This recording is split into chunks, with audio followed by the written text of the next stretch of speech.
Well, the economic impact of the conflict in the Middle East is having a knock-on effect on farmers thousands of miles away here in the UK. According to figures from UK consultants the Anderson Centre, British farmers faced 7.6% higher costs last month compared with this time a year ago.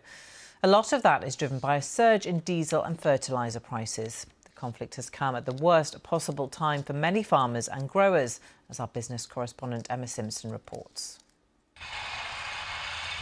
It's all go. Up and down the country, the planting season is in full swing. Here it's potatoes.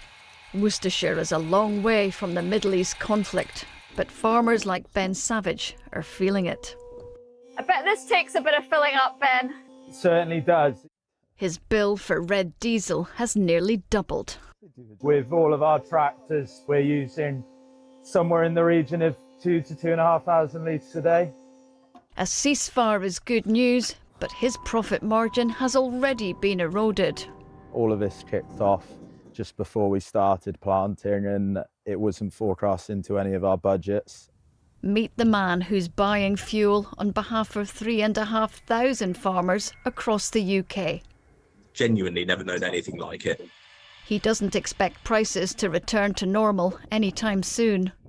We have had some examples where they would rather not plant the crop and save the money because they know it's going to be so expensive to put the crop in and manage it over the course of this year. Most are ploughing on with events outside their control. It takes an awful lot of energy to produce food. It's woven into every part of our food production system, from powering tractors to packaging food and transporting it. This dramatic rise in energy costs will very likely mean higher food prices on the supermarket shelves. A short drive away, apple orchards stretch across the countryside. So this tiny little pink bud is just starting to open up. Then we will have a beautiful crop of apples From that tiny little flower. It's amazing nature, isn't it? But this needs a lot of feeding, and Ali's fertiliser's gone up 40%. It's what happened when Russia invaded Ukraine. Ali says she and her fellow growers absorbed most of the extra costs then, but they can't do it again. It was pretty brutal last time.